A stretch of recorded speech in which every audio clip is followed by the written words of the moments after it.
और अब देखते हैं खबरें विस्तार से। बात सबसे पहले कर लेते हैं हिजाब विवाद की। तो हिजाब पर विवाद बढ़ता जा रहा है। विवाद की गूंज कई राज्यों तक पहुंच चुकी है। मालेगांव में हिजाब डे मनाया गया तो लुधियाना में आज हिजाब मार्च निकाला जाएगा।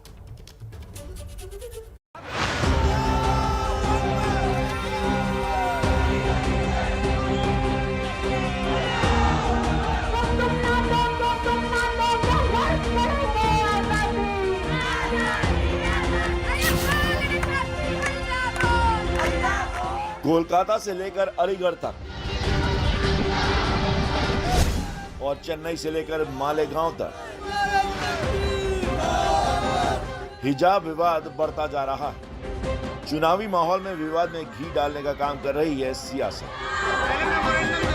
अगले कुछ मिनटों में हम आपको सियासत का वो चेहरा दिखाने जा रहे हैं जिससे हिजाब पर हंगामा खड़ा हो गया।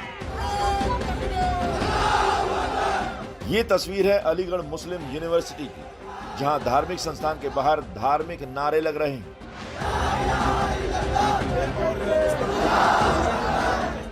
यहां प्रदर्शन के लिए महिलाओं को लाया गया। मेरा रिश्ता क्या? ला इलाहा इल्लल्लाह। तेरा मेरा रिश्ता क्या? ला इलाहा इल्लल्लाह। लेकिन कैंपस के अंदर बने कायदे कानून पर छात्राएं कुछ बोलने से कतराती दिखी।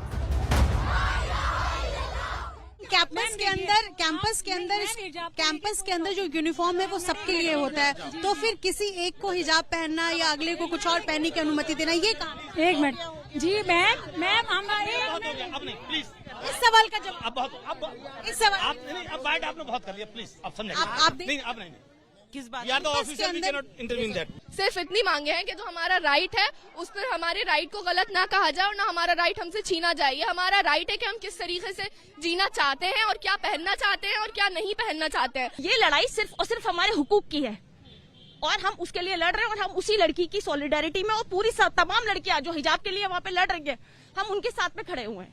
और सिर्फ उनके साथ में नहीं, इस देश में जो भी लड़की आकर ये कहेगी कि मुझे ये करना है और हम उसके साथ भी खड़े हुए हैं। महिलाओं को आगे कर प्रदर्शन निकाला गया। अब देखिए मध्य प्रदेश के सतना का हाल। यहाँ हिजाब की लड़ाई बुर्के पर आ गई। एक छात्रा परीक्षा में बुर्का पहनकर पहुंची तो हिंदूवादी संगठनों ने ऐतराज जता दिया। कुछ मुस्लिम छात्राएं हिजाब पहनकर बुर्के में अंदर प्रवेश कर रही थी। मैंने माननीय प्राचार्य महोदय वहां पर उपस्थित कॉलेज स्टाफ से इसका विरोध दर्ज कराया कि यूं किसी एक धर्म के लिए महाविद्यालय परिषद में ऐसी छूट और ऐसी प्रक्रियाएं नहीं दी जा सकती हैं। अगर इस सब विषयों पर रोक नहीं लगती है तो हम पूरे कॉलेज को भगवामय करेंगे, हम सब भी भगवा में आएंगे। छात्रों को मोहरा बनाकर आगे करने की राजनीति सिर्फ अलीगढ़ या सतना की नहीं है। देश के अलग अलग हिस्सों में हिजाब के समर्थन में प्रदर्शन हो रहे हैं। कहीं वामपंथी दल तो कहीं मुस्लिम संगठन हिजाब के पक्ष में खड़े नजर आ रहे हैं।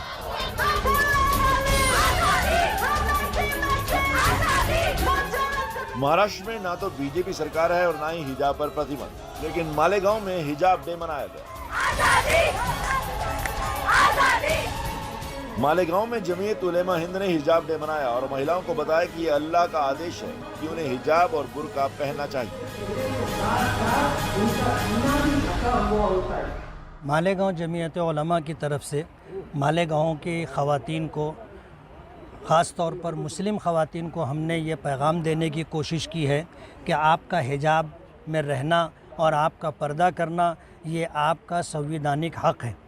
हमारे मुल्क के दस्तूर, संविधान, कानून, आइन ने इस बात का आपको हक़ दिया है कि आप अपने मज़हब के मुताबिक जो पहनना चाहें पहने, जो खाना चाहें खाएं, जो पीना चाहें पिएं।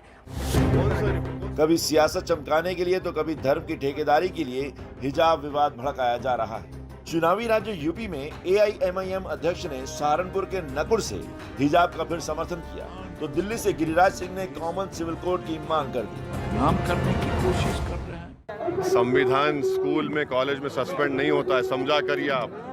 ये एक मल्टीकल्चरल कंट्री है। अरे भाई देखिए, जो लड़कियां पहले से हिजाब और निकाब पहन रही थी, अभी से पेट में दर्द क्यों हुआ है? ये क्या पहले से शॉल, अच्छा शॉल पहनना है, पहनो शॉल। आप क्या पहन रहे शॉल? आप वो लड़कियां पहले से हिजाब पहन रही थी, आपके पेट में दर्द क्यों हो रहा है भैया? क्यों हो रहा है दर्द आपके? हम सर पे टोपी लगा के भारत के संसद में जाके स्पीच दे सकते। आज हिजाब लगा के जाएंगे, कल कहेंगे कि हम यहाँ पर कोई दूसरा पक्ष कहेगा या दूसरे लड़के कहेंगे। ये लोग जानबूझ करके पूरे देश में भारत को बदनाम करने की कोशिश कर रहे हैं। पाकिस्तान की एंट्री हो गई आज, इसीलिए देश में जरूरत है एक देश एक कानून, कॉमन सिविल कोड होनी चाहिए। इस बयानबाजी और विवाद का नतीजा ये रहा कि विवाद वहां भी पहुंच रहा है जहां कोई विवाद नहीं था। 2 कांग्रेस शासित राज्यों में हिजाब विवाद की गूंज सुनाई दी। तस्वीरें जयपुर ग्रामीण की हैं, जहां चाकसू इलाके में एक कॉलेज में यूनिफॉर्म में आने को कहा गया तो बुर्का पहने छात्राओं ने हंगामा खड़ा कर दिया।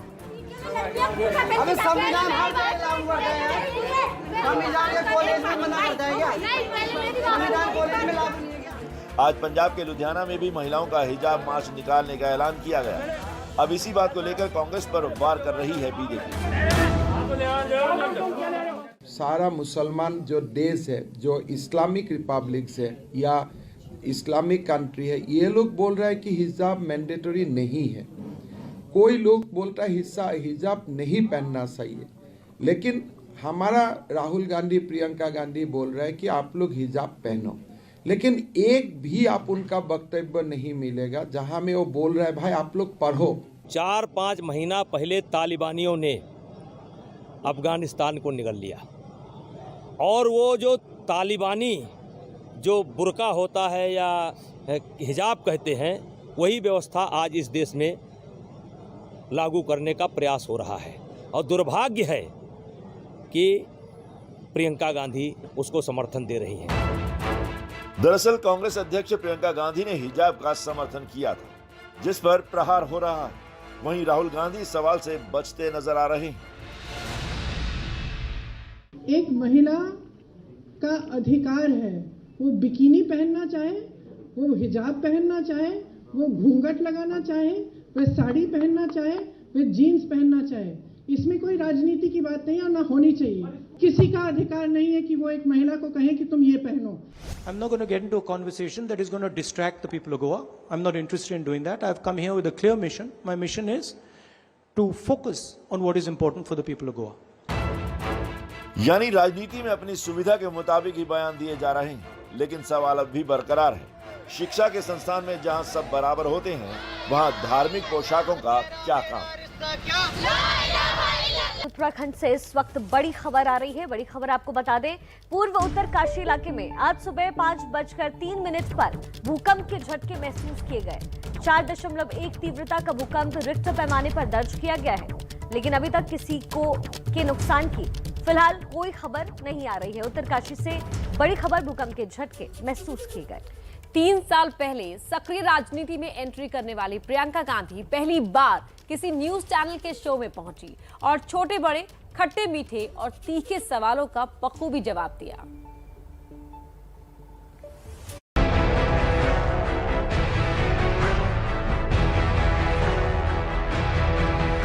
एबीपी न्यूज के खास शो घोषणा पत्र में प्रियंका गांधी पहुंची तो उनके सामने पहला ही सवाल था पार्टी के घोषणा पत्र को लेकर। मैंने देखा है कि चाहे भाजपा हो चाहे समाजवादी हो, हमारे घोषणा पत्र के ही पॉइंट्स उनके घोषणा पत्र में हैं। समाजवादी पार्टी भी, भाजपा भी धड़ाधड़ महिलाओं के लिए घोषणाएं कर रहे हैं। तो उनके देखिए, उनका जो है अतीत पर ध्यान रहता है कि कांग्रेस पार्टी ने 70 सालों से किया क्या। तो जब अतीत पे ही ध्यान होता है तो भविष्य का निर्माण कैसे होगा? प्रियंका से ये सवाल भी पूछा गया कि चुनाव में ध्रुवीकरण की राजनीति के बीच कांग्रेस कहां खड़ी है और अपने लिए रास्ता कैसे बना पाएगी। तोड़ना पड़ेगा, क्योंकि जिस दिशा में देश जा रहा है वो सही नहीं है। और जब राजनीति का मकसद यही होता है कि सत्ता में रहना है और लोगों के जज्बातों का इस्तेमाल करके सत्ता में, किसी भी हालत में सत्ता में रहना है, तो देश आगे नहीं बढ़ सकता। इसीलिए हमें इस तरह की राजनीति को तोड़ना पड़ेगा। प्रियंका गांधी ने कानून व्यवस्था के मामले में योगी सरकार के खुद की पीठ थपथपाने पर सवाल उठाए। कहा, एनकाउंटर और बुलडोजर वाले शासन का मतलब अच्छा लॉ एंड ऑर्डर नहीं। प्रियंका गांधी ने चुनाव बाद समाजवादी पार्टी के साथ गठबंधन होने का इशारा भी दिया। में आपने कहा कि चुनाव के बाद में हो सकता है कि गठबंधन हो जाए, तो इसको हम कैसे समझें? देखिए, चुनाव के बाद जो परिस्थितियां आएंगी उस समय हम निर्णय लेंगे कि क्या करना है, और ये मैं इससे पहले नहीं कहना चाहती कि क्या करेंगे क्या नहीं करेंगे। देखते हैं चुनाव में क्या होता है, उसके बाद देखते। टुकड़े टुकड़े गैंग की लीडर कांग्रेस है, इस आरोप पर भी प्रियंका गांधी ने जवाब दिया। जो एलिगेशन लगा रहा है वो समझाए ना, वो समझाए कि टुकड़े टुकड़े गैंग क्या है, इसके देश को बनाया किसने है। जो कहते हैं कि 70 साल में कुछ नहीं हुआ, उन्होंने 7 सालों में क्या किया है? कोई IIT बनाई है, कोई एम्स बनाया है, रोजगार दिलवाए हैं, क्या किया है? जो देश की संपत्ति थी सारी 2 लोगों को पकड़ा दी है। तो जब आप खुद नहीं करेंगे तो सिर्फ आप यही कहेंगे ना कि किसी और ने आपसे पहले कुछ नहीं किया। घोषणा पत्र कार्यक्रम में इसका जवाब भी मिल गया कि प्रियंका को लड़की हूं लड़ सकती हूं स्लोगन का आइडिया कहां से आया। एक्चुअली शुरुआत तब से हुई जब मैं उन्नाव की जो रेप पीड़िता थी उसके घर गई, जिनको जला दिया है, जला दिया गया और जिनकी मृत्यु हो गई। जब मैं उनके घर गई, उनके परिवार से मैंने बात की, तो उससे मेरा एकदम नज़रिया ही बदल गया। मैंने ये देखा, उसका FIR उन्नाव में दर्ज नहीं किया गया, उसका केस फिर रायबरेली में था। तो सुबह सुबह 6 बजे उठ के वो जो ट्रेन थी वो लेके रायबरेली खुद जाती थी अकेले, ये जानते हुए कि कोई उसके पीछे पड़ा हुआ है, कि उसको मारने की कोशिश करेगा। जानते हुए अपने पिता को कहती थी, नहीं पापा, ये मेरी लड़ाई है, मैं खुद लड़ूंगी। इस लाइन से मैं बहुत ज्यादा प्रभावित हूं। प्रियंका ने 2 टूक कहा कि यूपी में संगठन मजबूत करने और कांग्रेस के रिवाइवल में टाइम लगेगा। ये संघर्ष लंबा चलने वाला है, लेकिन दिल्ली की सत्ता पर कांग्रेस की वापसी कब होगी, प्रियंका इसका जवाब डाल गई। देखिए, मैं ज्योतिषी तो नहीं हूँ, मैं नहीं कह सकती कि कांग्रेस सत्ता में कब आएगी। मैं ये जरूर कह सकती हूँ कि कांग्रेस की जरूरत है। एबीपी न्यूज पर घोषणा पत्र में बातचीत के दौरान प्रियंका गांधी ने सबसे बड़ा ऐलान किया खुद के चुनाव लड़ने को लेकर। मैंने कहा, मैं क्या सोचती हूँ, मैं सोचती हूँ कि अभी सही समय नहीं है इसके लिए, लड़ूंगी जरूर, समय आएगा। हाल ही में बुलंदशहर में प्रचार के दौरान अखिलेश और प्रियंका का काफिला सड़क पर आमने सामने था। प्रियंका ने गुड गेस्चर दिखाया था। घोषणा पत्र में प्रियंका ने कहा कि वो योगी और मोदी जी के लिए भी वही सम्मान दिखाएंगी, लेकिन बीजेपी से वैसा सम्मान मिलने पर प्रियंका को शक है। जैसे मैंने कहा, हमारी विचारधारा अलग है, हम उनकी राजनीति से, हमारी राजनीति अलग है। इसका मतलब ये नहीं है कि हम आदर सम्मान नहीं करें, ये तो हमारी सभ्यता है। प्रधानमंत्री हैं इस देश के, मुख्यमंत्री हैं उत्तर प्रदेश के, क्यों नहीं आदर जरूर करेंगे हम। वो हमारा करेंगे कि नहीं, ये नहीं मालूम। आपको ऐसा क्यों लगता है? उनकी बातों से पता चलता है कभी कभी, क्योंकि वो सिर्फ राजनीतिक बात नहीं करते, बड़े निजी हमले करते हैं। चलिए अब आगे बढ़ें और बात करें यूपी की। देखिए, 14 फरवरी को 9 जिलों के जिन 55 सीटों पर वोटिंग होनी है, उनमें से ज्यादातर मुसलमान आबादी वाले इलाके हैं। इसलिए AIMIM अध्यक्ष ओवैसी इन इलाकों में पूरी जान इस वक्त लगा रहे हैं। लेकिन क्या ये कोशिश काम करेगी? देखिए हमारी इस खास रिपोर्ट में। हिजाब और बुर्का पहनना तो हमारा राइट है। मैं क्या पहनता हूँ, क्या खाता हूँ, किसी के बाप को झांकने की जरूरत नहीं है उसमें। AIMIM के मुखिया असदुद्दीन ओवैसी ने ये बयान यूपी के संभल में दिया।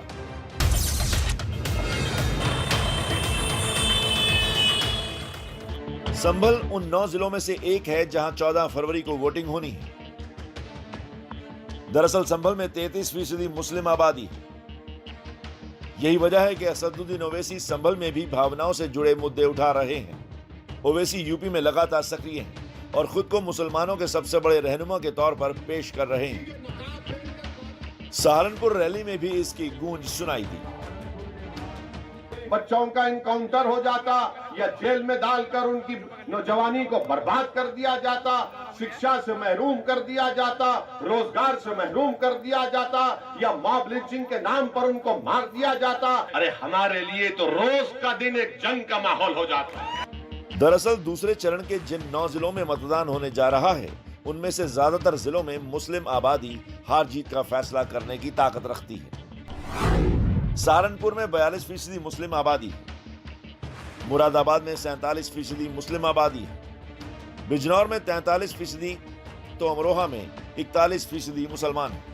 रामपुर में सबसे ज्यादा 51% मुसलमान है, जबकि बरेली में करीब 35% मुस्लिम आबादी है। मुस्लिम आबादी पर फोकस करते हुए ओवैसी की नजर 100 मुस्लिम बहुल सीटों पर है। ओवैसी लगातार मुद्दा उठा रहे हैं, लेकिन मुस्लिम वोटर किसका साथ देते हैं ये तो 10 मार्च के नतीजों में ही सामने आएगा। तो चुनाव प्रचार जोरों पर हैं और इस चुनाव प्रचार के बीच में अगर बात की जाए किस तरीके से मध्य प्रदेश के मुख्यमंत्री शिवराज सिंह चौहान अपनी पार्टी के नेताओं का प्रचार कर रहे हैं वो आपको बताते हैं। राजनीतिक पार्टियां प्रचार में ताकत झोंकने के लिए स्टार प्रचारकों को उतार रही है और इसी कड़ी में शुक्रवार को शिवराज सिंह चौहान उत्तराखंड में थे। प्रचार करने आए थे बीजेपी प्रत्याशी का, लेकिन महिमा मंडन करने लगे प्रधानमंत्री मोदी का। कैसे, इस रिपोर्ट में देखिए। भारतीय जनता पार्टी के तो सर्वोच्च नेता है श्रीमान Narendra Modi ji, man of ideas. Madhya Pradesh के मुख्यमंत्री शिवराज सिंह चौहान ऐसे प्रचार कर रहे हैं जैसे पीएम मोदी ही प्रत्याशी। हरिद्वार में मीडिया वालों से बात करते हुए उन्होंने तारीफों के पुल बांध दिए। भारतीय जनता पार्टी के तो सर्वोच्च नेता है श्रीमान Narendra Modi ji, man of ideas, super human है। महर्षि अरविंद जी ने जिस अति मानव की कल्पना की थी, अनंत शक्तियों के भंडार हैं और 10 दिशाओं में देश का विकास कर रहे हैं। एक ही उदाहरण काफी है। मार्च 2020 में कोविड आया, अप्रैल में टास्क फोर्स बनी वैक्सीन के निर्माण के लिए और उसी साल स्वदेशी वैक्सीन बन भी गई। हमारा ही देश है जिसने दुनिया में सबसे ज्यादा वैक्सीन लगाई। ये कांग्रेस के लोग तो वैक्सीन के बारे में भी बहकाते थे जनता को, मत लगवाओ, मोदी वैक्सीन है, मारे जाओगे। हालांकि पीएम मोदी की तारीफों के पुल बांधने के अलावा शिवराज सिंह चौहान बाद में नैनीताल 58 विधानसभा से बीजेपी प्रत्याशी सरिता आर्या के लिए भी प्रचार करने नैनीताल पहुंचे। यहाँ उनके निशाने पर कांग्रेस थी। कांग्रेस आज बात कर रही 4 धाम। कभी तुम्हारी सरकार की 4 धाम का ध्यान नहीं क्या? दीदी भी उधर ही थी, दीदी का भी ध्यान दिया 4 धाम का। अरे कांग्रेस के 4 धाम बता दूं मैं तुम्हें। भारत के 4 धाम तो बद्रीनाथ धाम, केदारनाथ धाम, गंगोत्री धाम, जमुनोत्री धाम। लेकिन कांग्रेस के 4 धाम सोनिया गांधी, राहुल गांधी, नहीं उसके बाद जो बेटी हूं लड़ सकती हूं प्रियंका गांधी और रॉबर्ट वाड्रा जीजाजी धाम।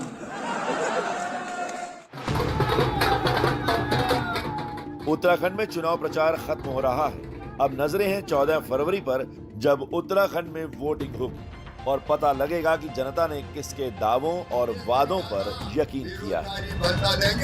एक पैसा नहीं दिया।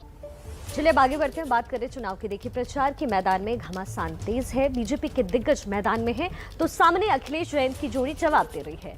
जवाब देने की जल्दबाजी ऐसी है कि दोनों खेमा पहले चरण के चुनाव के बाद ही खुद की जीत का निष्कर्ष निकालने लगा है। हमारे एक हाथ में विकास की छड़ी है, दूसरे हाथ में माफिया और अपराधियों के लिए बुलडोजर का लीवर है और दोनों जब एक साथ चलते हैं तो विकास होता है और समाज को नुकसान बनाने वाले तत्व तो अपने आप ही उसके नीचे पिसते हुए चले जाते हैं। दूसरे चरण के चुनाव के लिए प्रचार की जंग में आखिरी जोर आजमाइश हो रही है।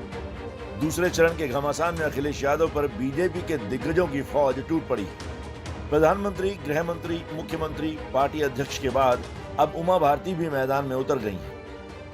अखिलेश अक्सर योगी राज में कानून व्यवस्था पर सवाल उठा रहे हैं, तो अमित शाह ने आंकड़ों के साथ अखिलेश राज का सच सामने रखने की कोशिश की। डकैती के अंदर 5 साल में 72% की कमी आई, लूट में 62% की कमी आई, हत्या में 31% की कमी आई, अपहरण में 29% की कमी आई है।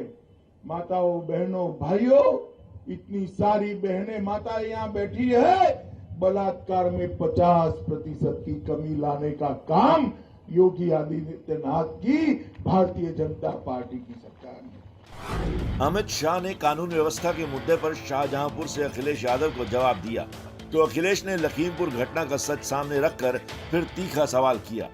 जिसके ऊपर जीप चढ़ा करके किसानों को कुचलने का आरोप है, वो तो जेल से बाहर आ गए, और जिन्होंने यूनिवर्सिटी बनाई है उन्हें जेल के अंदर रखा है। भारतीय जनता पार्टी किसी भी तरीके से पढ़ाई लिखाई नहीं चाहती है, क्योंकि पढ़े लिखे लोग हो जाएंगे तो उनके झांसे में नहीं आएंगे। किसानों के मुद्दे पर 2022 की जंग में अखिलेश के जोड़ीदार बने जयंत चौधरी भी बीजेपी पर हमला बोल रहे हैं। जिस तरह से पहले चरण में एक सुपड़ा साफ हुआ किसान विरोधियों का, उसी को और गति देंगे। नहीं, अब आ रहे हैं, उनको देखना चाहिए। सड़क मार्ग से आएंगे तो और भी चीज़ देखेंगे कि कितनी कमियां हैं, कितने गड्ढे सड़कों पे हैं। किसानों से मिलें, किसानों को सफाई दें कि चौधरी चरण सिंह जी के नाम से जो उन्होंने योजना की बात की थी, ऐलान किया था, क्यों नहीं बनाई गई। अब जरा अखिलेश चुनावी जीत के दावे को देखिए। 10 फरवरी को जो मतदान हुआ है, लोग अब इंतजार नहीं कर रहे हैं 10 मार्च का। पहले चरण की जनता ने 10 फरवरी को ही अपना परिणाम सुना दिया है, और हर चरण में इसी तरीके से भारतीय जनता पार्टी को जनता हटाने का काम करेगी। यूपी में माहौल गर्म है। अखिलेश पर हमले के लिए बीजेपी के पास दिग्गज नेताओं की भरमार है। अब पार्टी ने एक और फायर ब्रांड नेता को इस काम पर लगा दिया है कि मेरा आतंक इतना है कि बच्चा जब रात में रोता है तो माँ कहती है बेटा सो जा, नहीं तो थप्पड़ आ जाएगा। तो मुझे लगा कि पूरे उत्तर प्रदेश का वोटर कह रहा है कि हे भैया जल्दी चलो और भाजपा को वोट डालो, कहीं समाजवादी पार्टी की सरकार आ जाए। उत्तराखंड से लेकर गोवा तक आज चुनाव का प्रचार थम जाएगा तो यूपी में दूसरे चरण के लिए भी प्रचार खत्म हो जाएगा, जहां 14 तारीख को चुनाव है। आखिरी दौर में आज नेता फुल स्पीड से प्रचार के मैदान में दौड़ेंगे। कांग्रेस आज बात कर रही 4 धाम, कभी तुम्हारी सरकार की 4 धाम का ध्यान क्या? दीदी भी उधर ही थी, दीदी कभी ध्यान दिया 4 धाम का? अरे कांग्रेस के 4 धाम बता दूं मैं तुम्हें। भारत के 4 धाम तो बद्रीनाथ धाम, केदारनाथ धाम, गंगोत्री धाम, जमुनोत्री धाम, लेकिन कांग्रेस के 4 धाम सोनिया गांधी, राहुल गांधी, नहीं उसके बाद जो बेटी हूं लड़ सकती हूं प्रियंका गांधी, और रॉबर्ट वाड्रा जीजाजी धाम। देवभूमि उत्तराखंड की पुण्य पावन पवित्र नगरी हरिद्वार, जहां समुद्र मंथन से निकला अमृत छलका हो, जहां पापनाशिनी मोक्षदायिनी गंगा मैया की अविरल धारा बहती हो, ऐसे धार्मिक धाम को भाजपाई सत्ता ने 5 साल में अवैध नशे, चरस, गांजा, स्मैक, सिंथेटिक ड्रग्स और अन्य मादक पदार्थों की गर्त में धकेल दिया। उत्तराखंड से लेकर गोवा तक चल रही जुबानों की ये जंग आज थम जाएगी। दोनों राज्यों में आज प्रचार का आखिरी दिन है। साथ ही उत्तर प्रदेश में दूसरे चरण के लिए 55 सीटों पर प्रचार का दौर भी खत्म हो जाएगा, जहां 14 तारीख को चुनाव है। लिहाजा तीनों राज्यों में सभी पार्टियां पूरा जोर लगा रही हैं।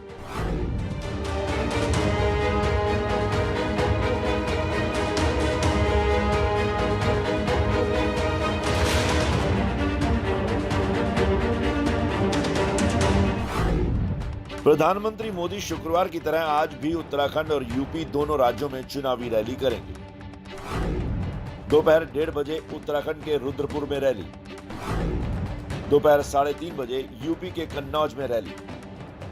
पीएम मोदी के अलावा गृह मंत्री अमित शाह भी उत्तराखंड के आखिरी प्रचार में आज विरोधियों पर वार करेंगे।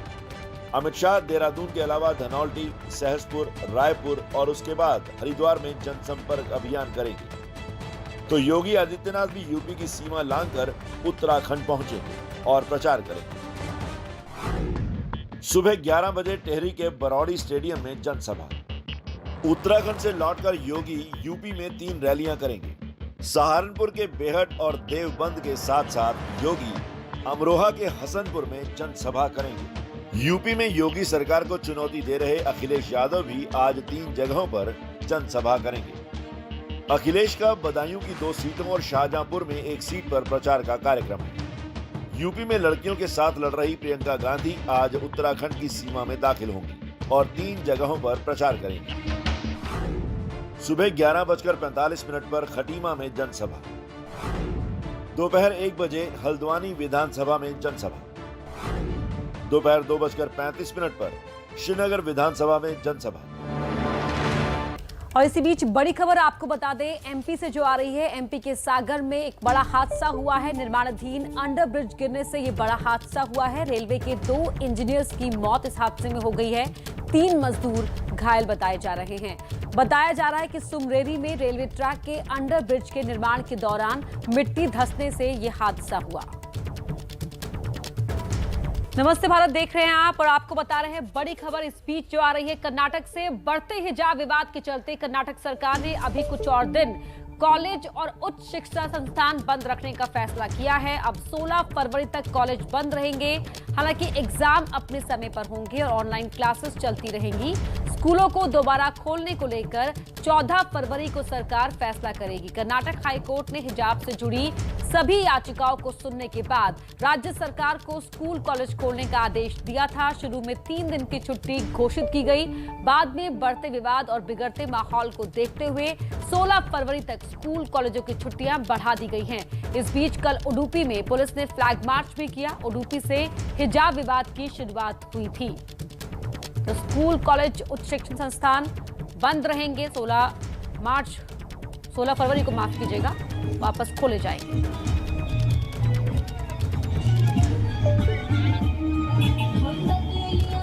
दो तस्वीरें आपकी टीवी स्क्रीन पर है। उडुपी में फ्लैग मार्च भी निकाला गया। यहीं से ही इस पूरे विवाद की शुरुआत हुई थी। तो देखिए, लगातार लोग प्रदर्शन कर रहे हैं, सड़कों पर है। हिजाब पर विवाद लगातार तेजी से बढ़ता जा रहा है। विवाद की गूंज कई राज्यों तक पहुंच चुकी है। मालेगांव में हिजाब डे मनाया गया तो लुधियाना में हिजाब मार्च आज निकाला जाएगा।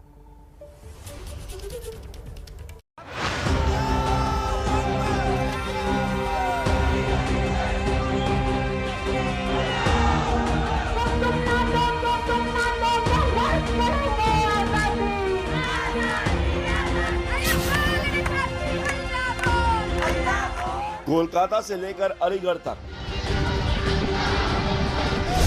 और चेन्नई से लेकर मालेगांव तक हिजाब विवाद बढ़ता जा रहा है। चुनावी माहौल में विवाद में घी डालने का काम कर रही है सियासत। अगले कुछ मिनटों में हम आपको सियासत का वो चेहरा दिखाने जा रहे हैं जिससे हिजाब पर हंगामा खड़ा हो गया। ये तस्वीर है अलीगढ़ मुस्लिम यूनिवर्सिटी की, जहां धार्मिक नारे लग रहे हैं।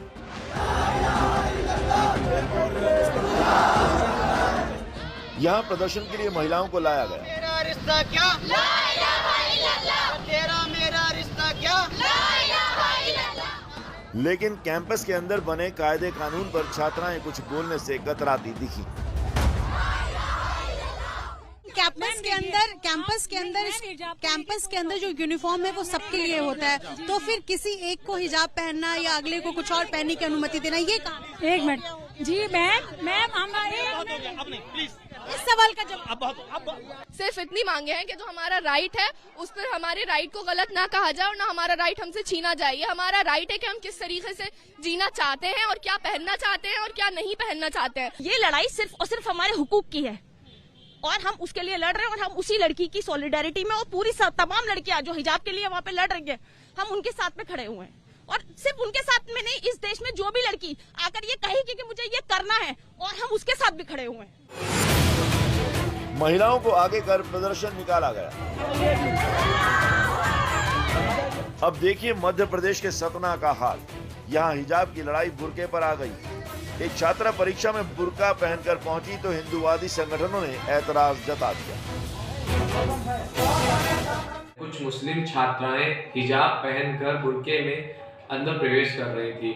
मैंने माननीय प्राचार्य महोदय वहां पर उपस्थित कॉलेज स्टाफ से इसका विरोध दर्ज कराया। अगर इस सब विषयों पर रोक नहीं लगती है तो हम पूरे कॉलेज को भगवा में करेंगे। हम सब भी भगवा में आएंगे।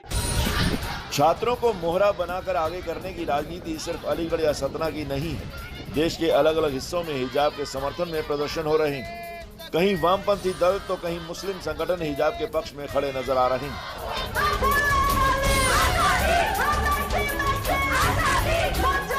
महाराष्ट्र में ना तो बीजेपी सरकार है और ना ही हिजाब पर प्रतिबंध, लेकिन मालेगांव में हिजाब डे मनाया गया।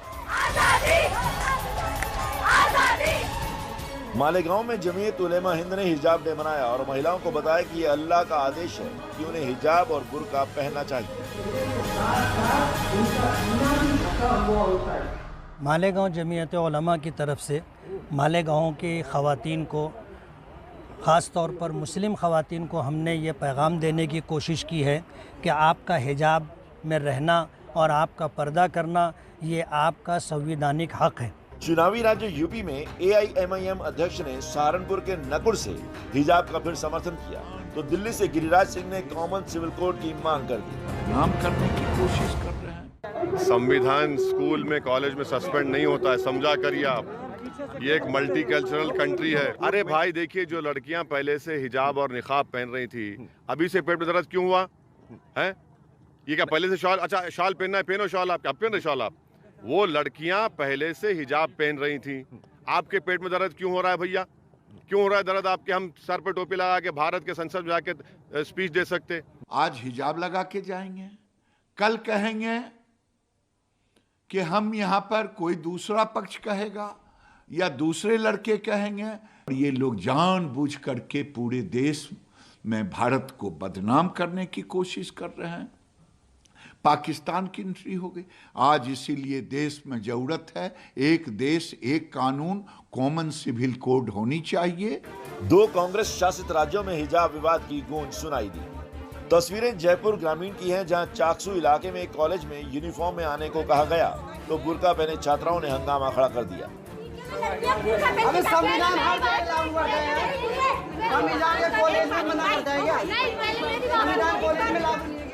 आज पंजाब के लुधियाना में भी महिलाओं का हिजाब मार्च निकालने का ऐलान किया गया।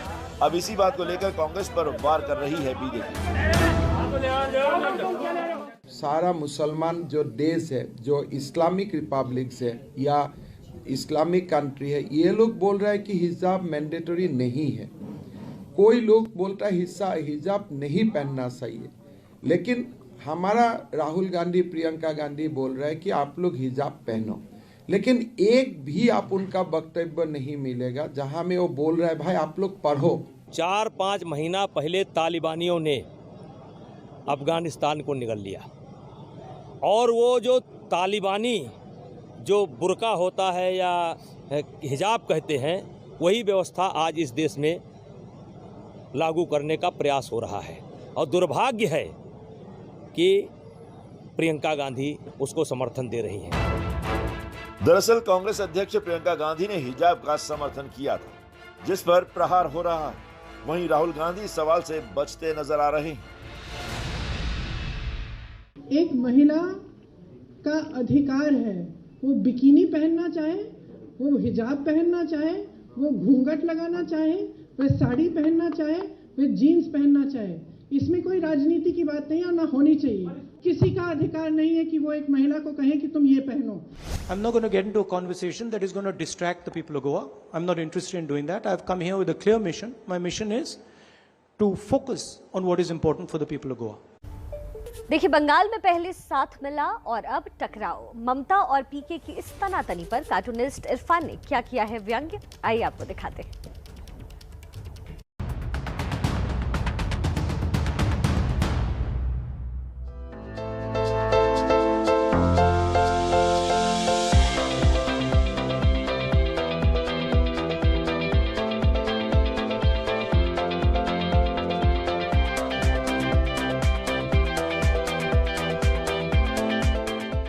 आधुनिक भारत की राजनीति के चाणक्य प्रशांत किशोर की अपनी एक अलग दुनिया है।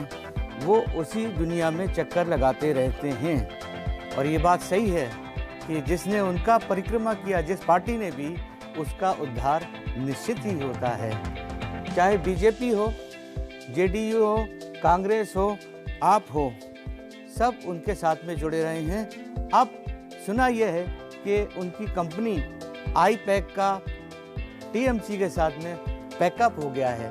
अब देखना यह है कि इस राजनीतिक गुरु का अगला मुकाम क्या होगा।